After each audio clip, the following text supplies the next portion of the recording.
Paz do Senhor para os irmãos.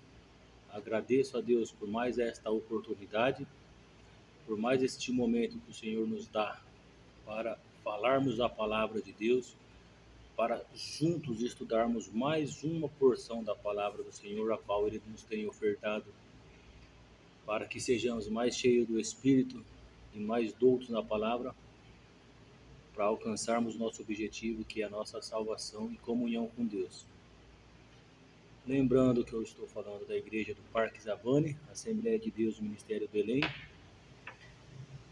com a bênção do meu pastor, amado pastor José, e do meu amigo, pastor Rogério. Irmãos, estamos aqui numa terça-feira, 5 de março. Os vizinhos, amigos, muitos deles estão no carnaval, se prostituindo na carne. O Brasil, né, um país altamente idólatra, né, pela sua herança cultural de matriz africana e os dogmas de absorção ou absorção do catolicismo romano, juntou esse ecumenismo e nos deu esta tragédia que é o carnaval como cultura idólatra que gera morte física, espiritual, tragédias sociais, bilhões e bilhões gastos em estrutura de segurança, na estrutura de médicas pós-festas, gravidez indesejada, violência sexual, homossexualismo, né? uma festa que daria nojo até aos praticantes das orgias a Deus Baco no Antigo Testamento, né? Promovido pelos povos pagãos. Esse povo talvez sentiria nojo do que é o carnaval brasileiro. Mas nós, evangélicos, estamos na presença do Altíssimo, do Deus de Israel, na pessoa de Cristo, cheios da capacidade de resistir. E não só resistir, como avançar contra as investidas do adversário na nossa sociedade, na nossa família, nos nossos vizinhos, orando, buscando, adorando ao Senhor, pedindo misericórdia por nós e pelos nossos. É o que estamos fazendo aqui hoje. E avançando contra o adversário, proclamando o Evangelho de Cristo numa noite como essa. A Igreja Assembleia de Deus Americana, um ato de bravura pentecostal e resistência contra as hostes do adversário, nestas belíssimas cidades, polo de riqueza e emprego para o povo de Deus. Então, no movimento de resistência, o Espírito Santo capacita o pastor Cláudio e todo o corpo eclesiástico a fazer a Umadame, uma festa que reúne milhares e milhares de jovens no auge da sua capacidade produtiva física, né? Que é 17, 18, 19, 20 anos, mas sem nenhuma experiência. Então, numa data onde a nação se prostra, se dobra, inspirado pelo Espírito Santo, a nossa igreja aqui de Americana faz a Umadame e vira um escudo de resistência espiritual para nossa cidade, que é um polo que o Senhor usa para abençoar centenas de milhares de famílias. Baseado nisso, o nosso pastor teve uma visão dos céus em que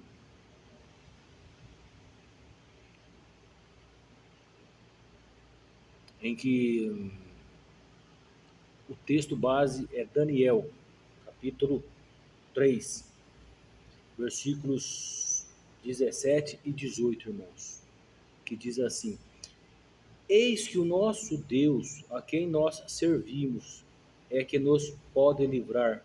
Ele nos livrará da fornalha de fogo ardente e da tua mão, ó rei. E se não, fica sabendo, ó rei, que não serviremos aos seus deuses, nem nos prostraremos à estátua de ouro que levantastes. Nesse contexto, esses três jovens, porque eles foram levados cativos junto com toda a nobreza de Israel na primeira leva de deportados para a Babilônia, porque a Babilônia era poderosa para atacar, para conquistar pelas suas estratégias, mas ainda não era um grande império em quantidades numéricas de pessoas. Então, para manter os territórios conquistados, para manter a estrutura do Estado funcionando como opressor sobre nações conquistadas, Nabucodonosor levava o melhor, os mais educados, os mais preparados, os jovens nobres de outras terras, de povos conquistados, para a honra e a glória da Babilônia. Então tinha que ser garotos, 14, 15, 16, 17 anos. Aí ele descaracterizava a cultura, os valores destes jovens, e inseria neles os valores dos caldeus. Quando esses jovens se tornassem seus 20, 21 anos, que se tornassem homens feitos, então eram trazidos na presença de Nabucodonosor e eles o inquiriam, e os mais doutos eram colocados em cargos administrativos, militares e políticos e econômicos. E isso manteria a estrutura do Estado babilônico como conquistador. Estes jovens vinham sendo trabalhados em seu psicológico, em sua estrutura social e cultural, a ponto de chegar a ser subserviente ao seu novo senhor. Era essa a intenção de Nabuco, da Babilônia, né? Mas no contexto de Daniel, Azarias, Misael e Ananias, foi diferente. O Senhor, no ato de misericórdia, guardou estes jovens lá na terra dos caldeus. Provavelmente eles eram bem ensinados pelas suas famílias. E a Bíblia diz: ensina o menino no caminho que deve andar, e até quando crescer não se desvia dele. Mas se perder, irmãos, acha o caminho de volta. Esse é o contexto. Os meninos aprenderam o caminho que deve andar e não se desviaram, mesmo em cativeiro. E no momento em que eles já ocupavam um cargo de administradores dentro da estrutura política, social e financeira da Babilônia, movidos por ciúmes de outros governadores, de outros homens do Estado, de outros oficiais do Estado, houve-se a habilidade deles em fazer manipular o rei Nabucodonosor para fazer um decreto em que ele fazia uma estátua que simbolizava a sua pessoa, o seu poder, o seu Deus e a grandeza de Babilônia. Esses três garotos, que já agora homens feitos, não se dobraram. Ou seja, eles estavam na Babilônia, eram tementes ao Senhor, cumpria com o seu papel como oficiais do Estado, mas não tinham no seu coração e na sua mente a arrogância de viver como caldeu, como não servos do Senhor. Eles mantiveram a sua cultura, a sua religião, o seu amor a Jeová, ao Deus de Abraão. Eles ainda tinham consigo a marca do Espírito Santo. e não se dobraram à estátua, não se prostraram às festas mundanas, às orgias, às liturgias religiosas pagãs da Babilônia. Eles não se prostraram à estrutura financeira que corrompe os homens. Eles eram homens de Deus e não se prostraram, porque agora eles já são homens feitos nestas circunstâncias. Se chegaram com 14, 15 anos, então veja bem, irmãos, eles eram homens de Deus e não se prostraram, não se dobraram. Mas isso foi no Velho Testamento, e estes homens se tornaram como exemplos para a nossa geração, para nós hoje e para gerações futuras. E o Senhor, na tua infinita misericórdia, registrou isso na Bíblia Sagrada para que sabemos nos comportar na presença do Senhor, não se dobrando ao sistema. E no Novo Testamento, o Senhor, na graça, nos ensina princípios e valores para, como igreja, não nos prostrarmos, não nos dobrarmos.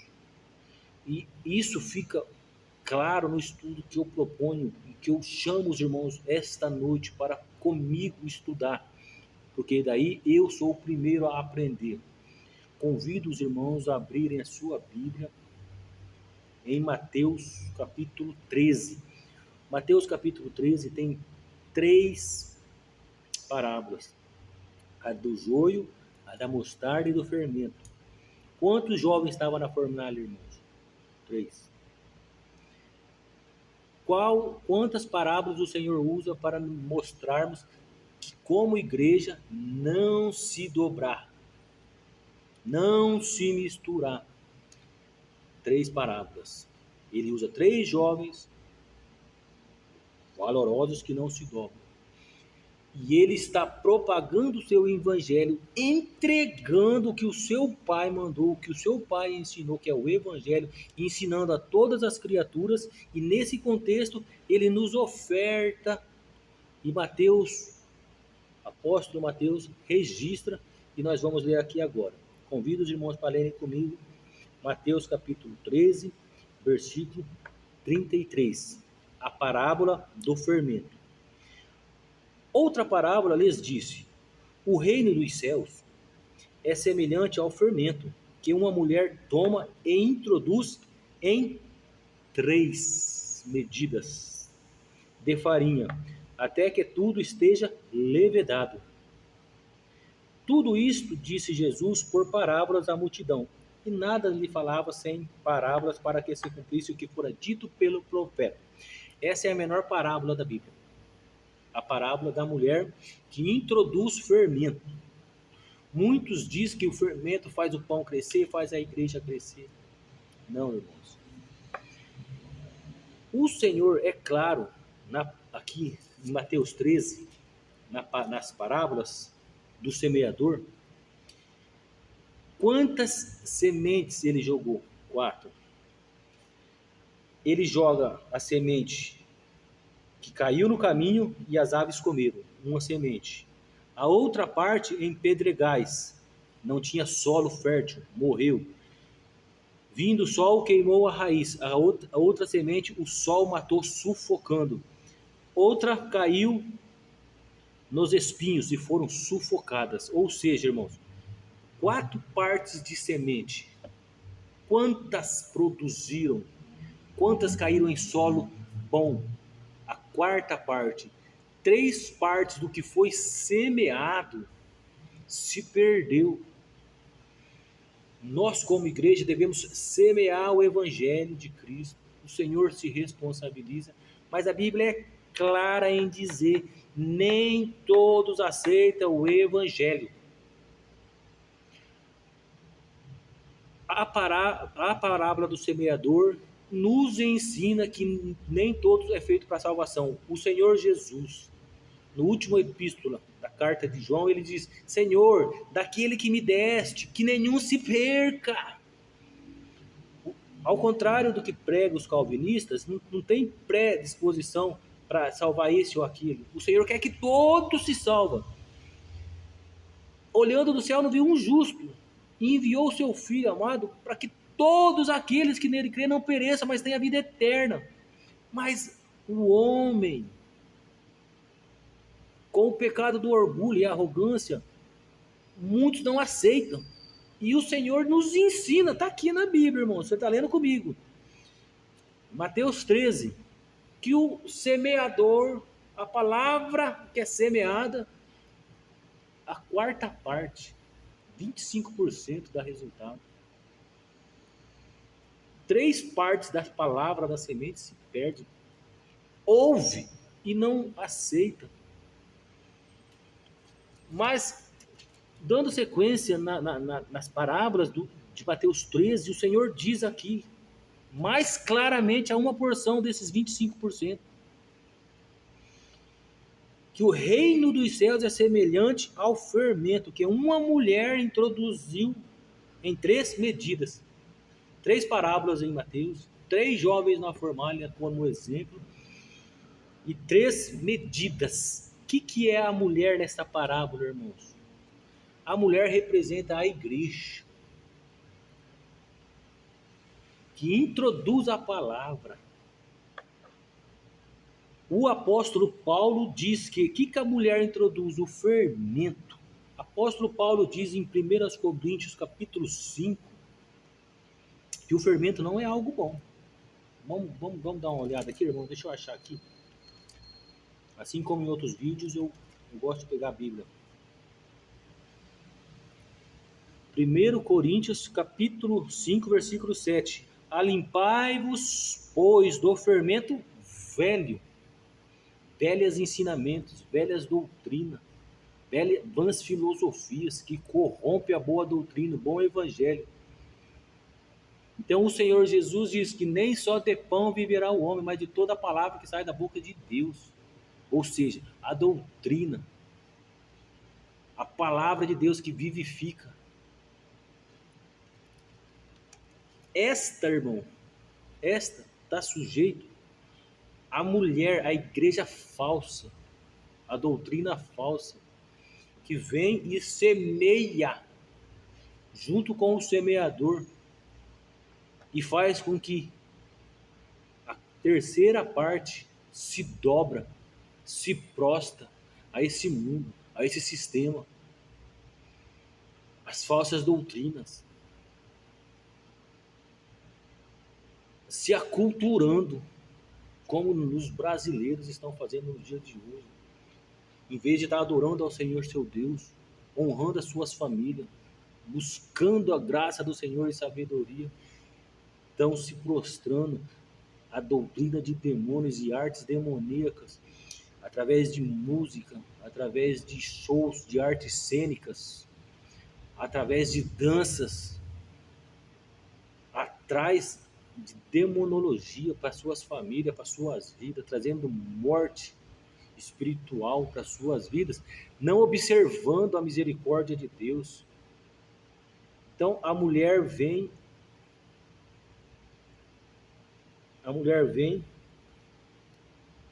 e introduz em 3 medidas a farinha, até que tudo esteja levedado.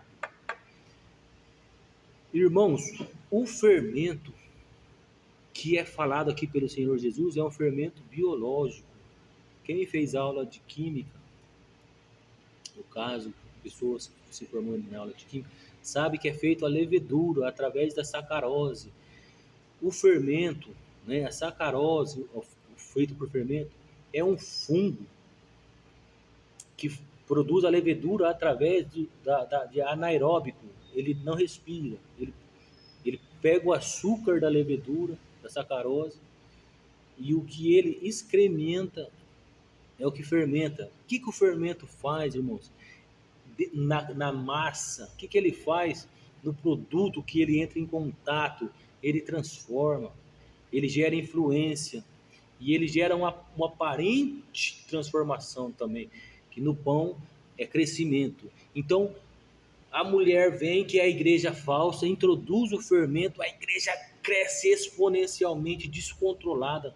Uma igreja sem doutrina, uma igreja sem princípio, uma igreja sem salvação, uma igreja sem Espírito Santo, uma igreja que não fala do arrependimento pela cruz, uma igreja que não fala da volta de Cristo, uma igreja que fica falando de chave de igreja, de prosperidade material, que o Senhor vai dar os cálculos da enriquecimento, as circunstâncias aí de coaches, falando que Jesus tem sistemas sociais para enriquecer o homem. Não tem.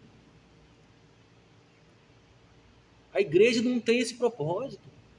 O propósito da igreja de Cristo é de convencer, disseminar o evangelho da salvação através dos 4 evangelhos de Cristo, através do exemplo de Cristo, através dos 3 livros de Paulo que nos ensina, a Bíblia do Velho Testamento, através dos exemplos como esses 3 jovens.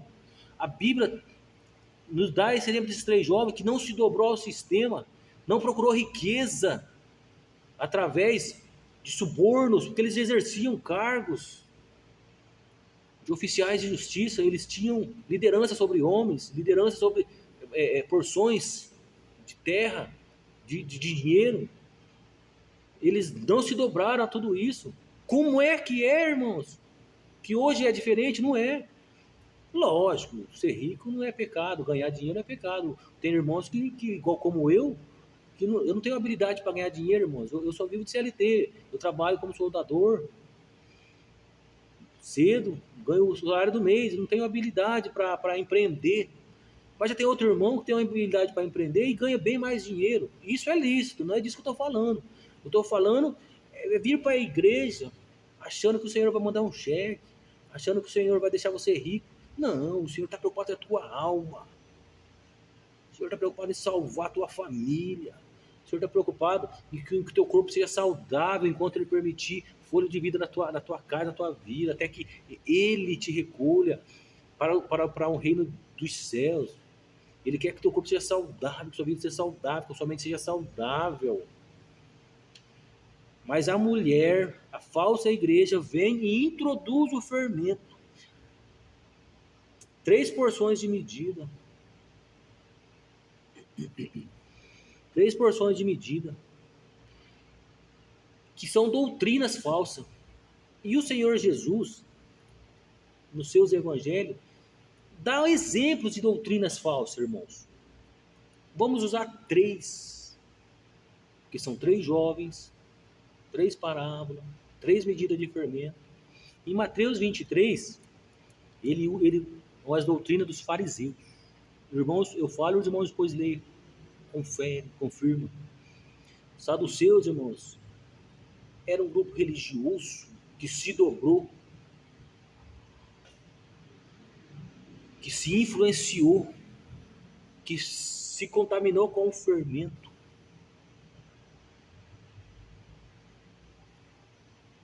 Se corrompendo através das boas obras, mas eram sepulcros caiados.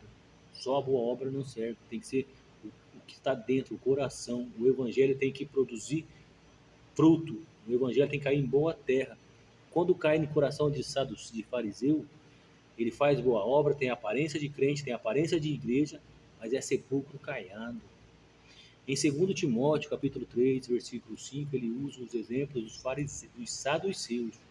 Os fariseus eram os aristocratas da época, não o aristocrata, eram os saduceus, eram os que ficaram ricos nos dias de Macabeus. Os saduceus eram os aristocratas que não queriam se misturar com os fariseus, então eles eram os modernos da época, teologia da libertação, teologia da teofania, né? Não existia anjo, não existia isso, não existia aquilo, o Senhor não morreu, não há ressurreição de mortos, tudo é o homem, tudo é teologia, diz teologia daquilo. Era a doutrina dos saduceus, os moderninhos de hoje. E tem os herodianos, em Mateus 22, irmãos. Mateus 22, ele usa os herodianos. Quem que eram os herodianos, irmãos? Herodes era um edomita, correto? Mas os herodianos eram judeus que bajulavam Herodes para conquistar apoio financeiro e cargos dentro da administração de Herodes na Judéia.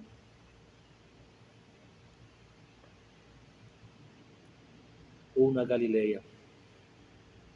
Ou seja, eram os crentes legalistas que buscam introduzir na igreja doutrinas e legalizações através da política.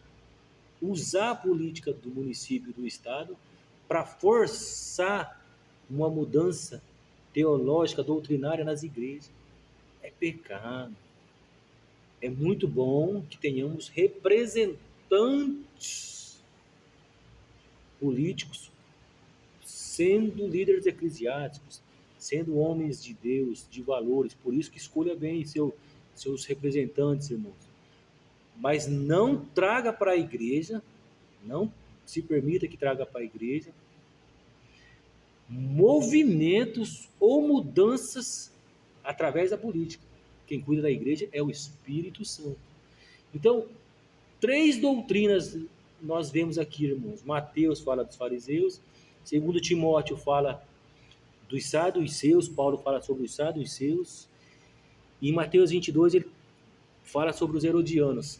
São doutrinas que querem se inserir na igreja para nos enganar, para nos aculturar com a política do Estado, fazendo achar que é bom, porque é o Estado, são leis, e nos enganar, como que ele tentou enganar esses 3 jovens, pelo poder de ser oficial do Estado, não se prostraram. Não nos enganamos, sejamos vigilantes contra essas 3 doutrinas. Doutrina de fariseus, doutrina de saduceus e doutrinas de herodianos. Você vai encontrar em Mateus 23, 2 Timóteo 3 e Mateus 22. Né? Então, o fermento, neste contexto das parábolas de Mateus 13, é um ensinamento da parte do Senhor, que Ele está falando por parábolas, que este fermento, que é um fermento biológico, que quando em contato com as doutrinas do pão da vida, que vivifica, que traz vidas, quando a igreja falsa, que é a mulher, introduz o fermento, então ele causa mudança, transformação, com doutrinas de demônio, doutrinas mundanas, doutrinas do Estado. Mas nós estamos aqui estudando e aprendendo e não vamos nos prostrar, não nos drobaremos a esses ensinos falsos, porque somos crentes em Jesus e estudamos a Bíblia e aprendemos dos exemplos desses 3 jovens e da parábola de Mateus 13, que é clara em nos ensinar, nos arguir como escudo espiritual na mente, produzindo conhecimento espiritual que nos blinda contra a mulher, a falsa religiosidade, que introduz o fermento, que é algo ruim. Paulo ensina isso em 1 Coríntios capítulo 5. Fermento não é bom.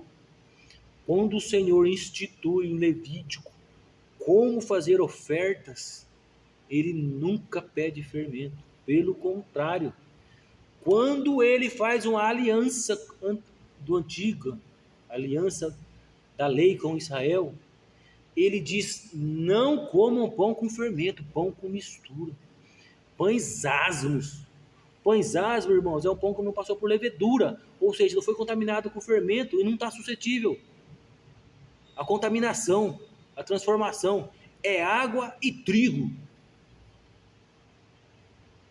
É água e trigo.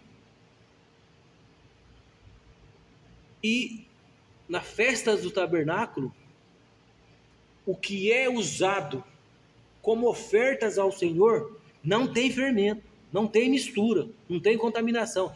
É a festa dos pães asmos, a festa do tabernáculo. Os israelitas, antes da colheita, ficavam agradecidos ao Senhor pelaquela colheita que lhes era ofertada, que vinha através das chuvas, das bênçãos do Senhor. Então era instituída a festa do tabernáculo. E como oferta ao Senhor, pães asmos, pães sem fermento. O Senhor nunca pede fermento na Bíblia como oferta. Não tem oferta alguma, não tem nenhuma aliança com fermento. Quando o Senhor Jesus faz a nova aliança na noite da Páscoa, em que é crucificado, ele diz: comei este pão, bebei esse cálice em memória de mim. O pão sem fermento, pão sem mistura. Aí ele ensina: eu sou o pão da vida.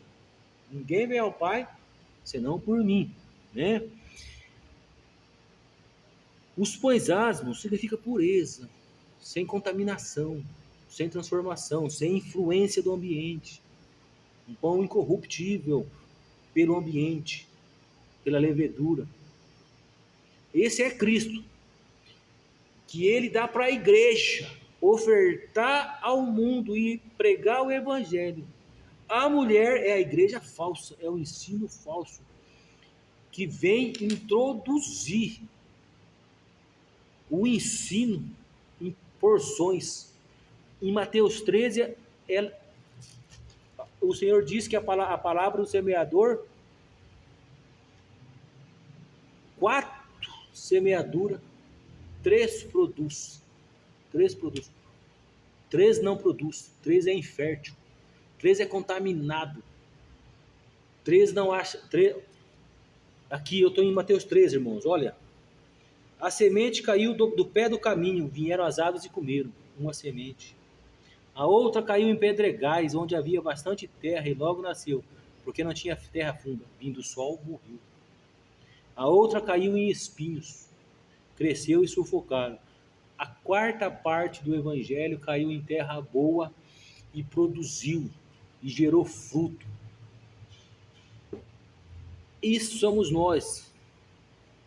Devemos ser terra boa, terra fértil, onde o Espírito Santo semeou através do evangelho de Cristo. E não nos contaminemos com as sementes que caiu no espinho, com as sementes que o sol sufocou, com as sementes que as aves corromperam, comeram. O Senhor ensina aqui que só a 4ª parte alcança o evangelho que transforma, que é puro, que não é contaminado pelo fermento das falsas doutrinas dos saduceus, dos fariseus e dos herodianos, que não se prostra como aqueles 3 jovens. Sejamos fiéis ao evangelho de Cristo, que produz vida. Irmãos, eu quero ler com os irmãos em João 6. João 6, versículo 63. O Senhor Jesus está ensinando, que ele fala no versículo 48, eu sou o pão da vida. No 47 ele diz, na verdade, vos digo que aquele que crê em mim tem a vida eterna, porque ele é o pão da vida, o pão sem fermento, sem mistura, que a igreja espalha, que gera a 4ª semente, que gera fruto, que gera salvação, que gera almas para o exército de Cristo, que gera transformação espiritual, não transformação do fermento. Mas em João 6,63, o Senhor diz, 62, irmãos, que seria, pois, se visse e subir o Filho do Homem para onde primeiro estava? O Espírito, 63, o Espírito é o que vivifica. A carne para nada aproveita. As palavras que eu disse são o Espírito e a vida.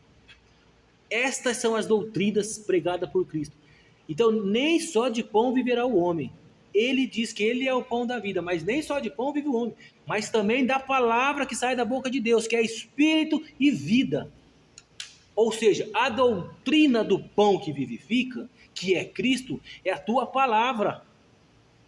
A igreja falsa, que é a mulher no Mateus 13, corrompe esta palavra através da semeadura do fermento que gera transformação, crescimento de uma igreja falsa, de uma transformação que não gera salvação.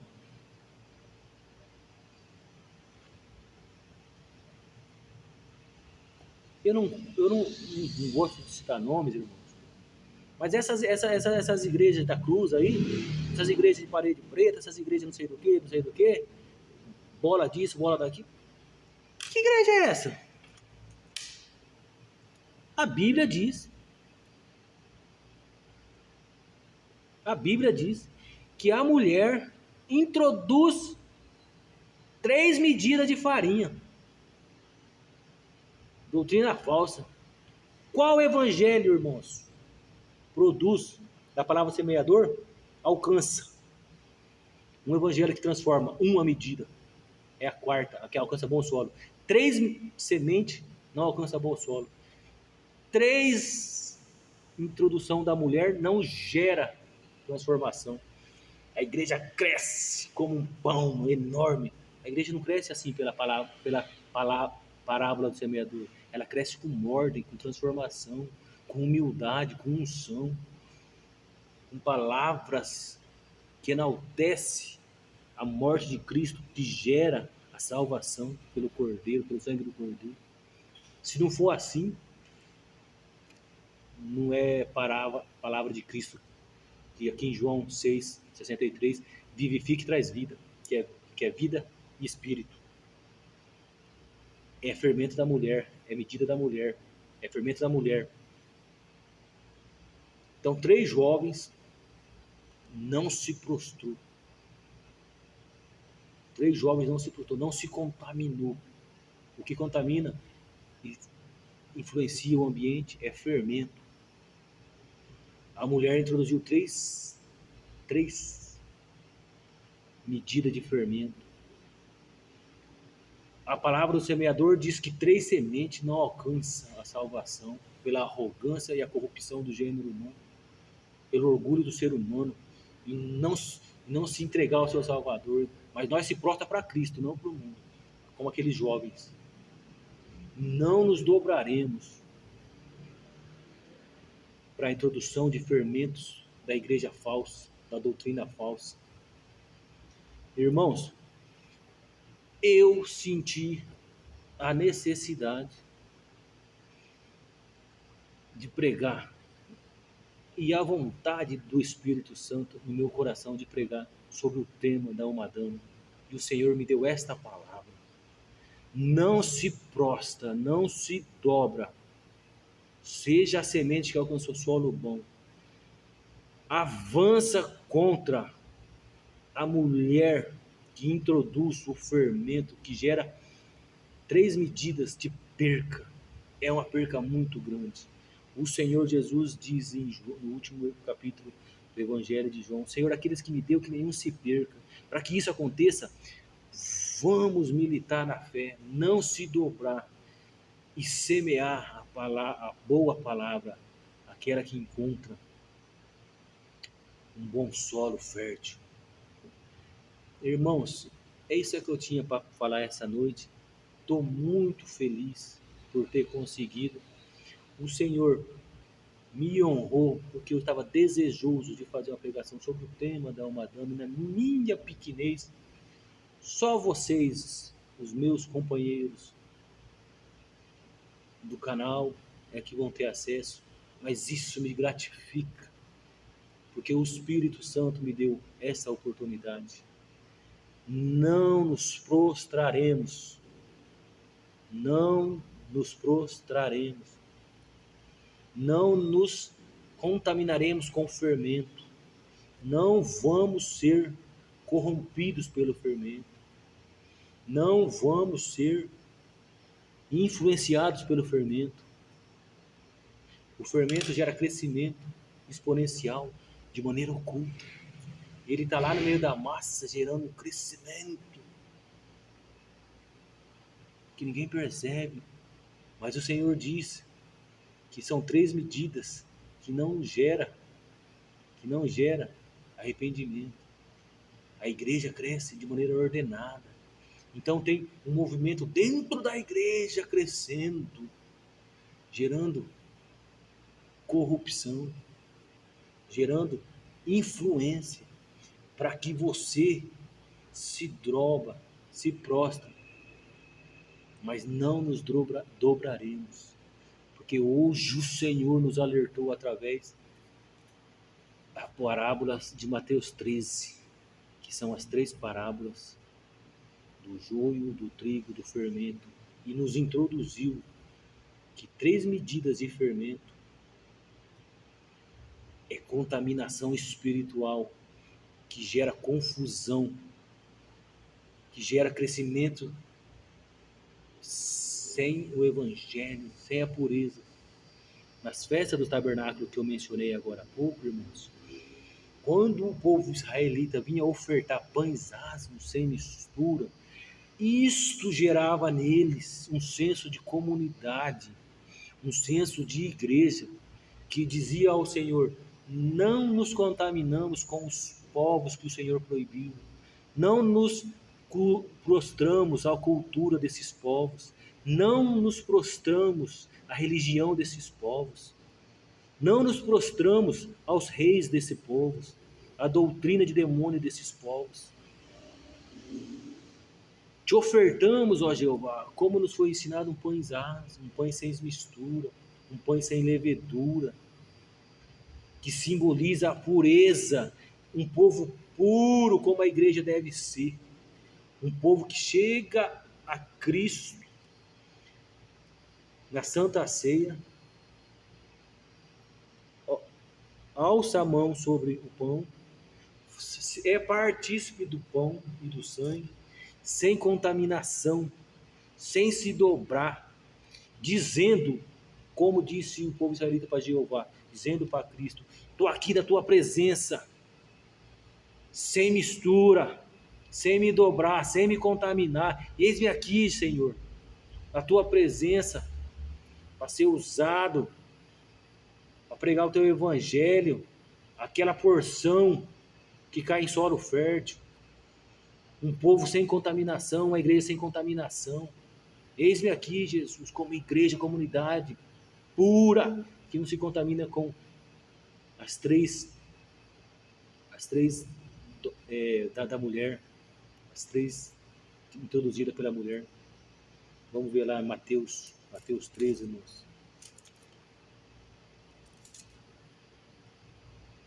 Introduziu 3 medidas. Eis-me aqui, Jesus, uma igreja que não se contaminou pelas 3 medidas introduzidas pela falsa igreja, pelo mundo. Não nos prostraremos, não nos dobraremos. Que o Espírito Santo tenha misericórdia de você, de mim, da nossa casa, da nossa família. E diga a Jeová, Espírito Santo, em Cristo Jesus, pelo teu sangue, me honra com a tua salvação. Eu e minha casa, liberta a minha família. Se você tem um filho, se você tem um irmão, se você tem um pai, se você tem um vizinho que ainda está nas 3 medidas, pulando o carnaval, se prostrando às falsas doutrinas, fala: Senhor, tenha misericórdia de mim, honra-me, ó Deus, pois eu não me dobro, eu não me prostro, assim como Ananias, Misael e Azarias, não me prostro. Paz do Senhor, que o Espírito Santo fale melhor nos vossos corações. Continuo pedindo a oração dos irmãos em meu favor, de minha família, pois eu sou em extremo necessitado da sua oração. Me apresente o irmão Kleber nas suas orações. Que o Senhor tenha misericórdia de mim, de você, da nossa família e do Brasil. Glória a Deus, a paz do Senhor Jesus.